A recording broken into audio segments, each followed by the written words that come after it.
আচমকাই ভেঙে পড়ল ফুটব্রিজ, নদীতে ঝাঁপিয়ে প্রাণে বাঁচালেন দুজন। ফুটব্রিজ ভেঙে পড়ার এই ঘটনা বরখোলার। গতরাতে হারং নদীর ফুটব্রিজ আচমকাই ভেঙে পড়ে। এতে বিচ্ছিন্ন হয়ে পড়ে রংঘর ভাঙারপাড় বিস্তীর্ণ এলাকা। শহরের সঙ্গে যোগাযোগ বিচ্ছিন্ন 5,000 মানুষের।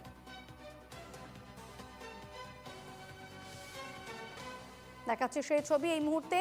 আচমকাই ভেঙে পড়ল ফুটব্রিজ, নদীতে ঝাঁপিয়ে প্রাণে বাঁচলেন দুজন। ফুটব্রিজ ভেঙে পড়ার এই ঘটনা বরখোলার। গতরাতে হারং নদীর ফুটব্রিজ আচমকাই ভেঙে পড়ে। এতে বিচ্ছিন্ন হয়ে যায় রংঘর ভাঙারপাড়ের বিস্তীর্ণ এলাকার সঙ্গে যোগাযোগ এবং শহরের সঙ্গে রীতিমতো যোগাযোগ বিচ্ছিন্ন 5,000 মানুষের।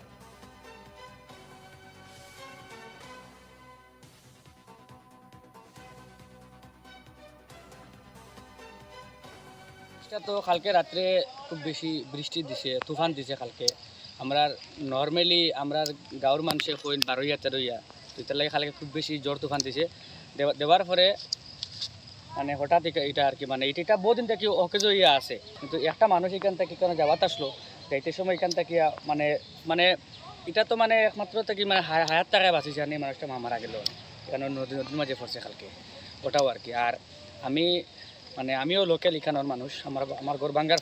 তো এই রংঘর যে এরিয়া 5,000 উপরে মানুষ আসুন, আজকে এই ব্রিজটা ভাঙ্গার কারণে তারা আওয়া যাওয়া টোটালি বিচ্ছিন্ন। এখানে কোনো লাইন নেই আওয়া যাওয়ার, বহুত দূর ঘুরে আইতে লাগে। তো আমি রিকোয়েস্ট করি আর যারা আসেন এই সিস্টেমও আপনারা তাড়াতাড়ি যাতে ওই ব্রিজটারে যে ফুটব্রিজ যেটা এটা সুন্দর করে দেওয়ার লাগিয়া, কারণ বহুত মানুষ এখানে আওয়া যাওয়া করেন। বা এখানেও স্কুল আছে, স্কুলের ছাত্রছাত্রী সকাল আজকে যখন ছাত্র আইতে গেলে সবথেকে বড় প্রবলেম আর দারো স্কুল, 2টা স্কুল আছে এখানে, Bikrampur high school, higher secondary school, 2টা স্কুলের ছাত্র ওই সাইড থেকে সোনাপুরের প্রায় ছাত্র এই দিক দিয়ে আইন শর্টকাট হিসাবে। এখন ব্রিজটা ভাঙ্গি গেলো, ওটাও আর কি আমার রিকোয়েস্ট সবার কাছে যে ব্রিজটা তাড়াতাড়ি যাতে ফুটব্রিজটা ঠিক করে দেওয়া। এই মুহূর্তে আমার সঙ্গে টেলিফোনে রয়েছেন প্রতিনিধি আহাদুল আহমেদ। আহাদুল, এই যে ফুটব্রিজটি হঠাৎ ভেঙে পড়ে, সেই ফুটব্রিজটি ভেঙে পড়ার কারণে কত মানুষের যোগাযোগ বিচ্ছিন্ন এবং তাদের কি অবস্থা, এবং প্রশাসনের পক্ষ থেকে এখনো পর্যন্ত এই ব্রিজটি সংস্কারে কি ব্যবস্থা নেওয়া হলো? হ্যাঁ দেখো, এই যে ব্রিজ বাঙ্গারপাড় রংঘরের সংযোগী যে ব্রিজ ফুটব্রিজ, এই ব্রিজ ভাঙ্গার আশঙ্কা করা হয়েছিল গত কয়েক মাস থেকেই, এবং কি গত দুদিন পূর্বে আমরা এনকেটিভি বাংলাতেই এই সংবাদ প্রচার করেছিলাম যে ভাঙ্গার আশঙ্কা করা হচ্ছে বলে।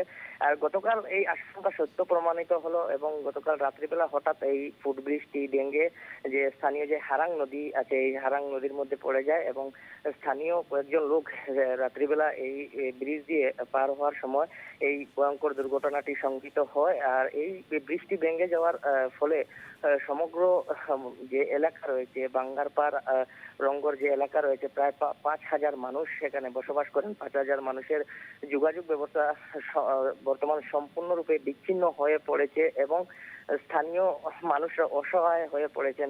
এবং গত কয়েক বছর থেকেই এই ব্রিজ জরাজীর্ণ অবস্থায় ছিল। শিলচরের সাংসদ সুস্মিতা দেব থাকার সময় সেই ব্রিজটি তিনি সাংসদের পুঁজি থেকে তিনি নির্মাণ করেছিলেন। বর্তমান এই ফুটব্রিজের বয়স 10 বছর হয়েছে বলে জানা গিয়েছে, এবং গত কয়েক মাস থেকে এই ব্রিজের কয়েকটি খুঁটাও ভেঙে গিয়েছে ছিল, এবং সেই বিষয় নিয়ে স্থানীয় মানুষ অবশ্যই পরিস্থিতির দিকে নজর রেখো। তোমাকে আপাতত ধন্যবাদ আহাদুল।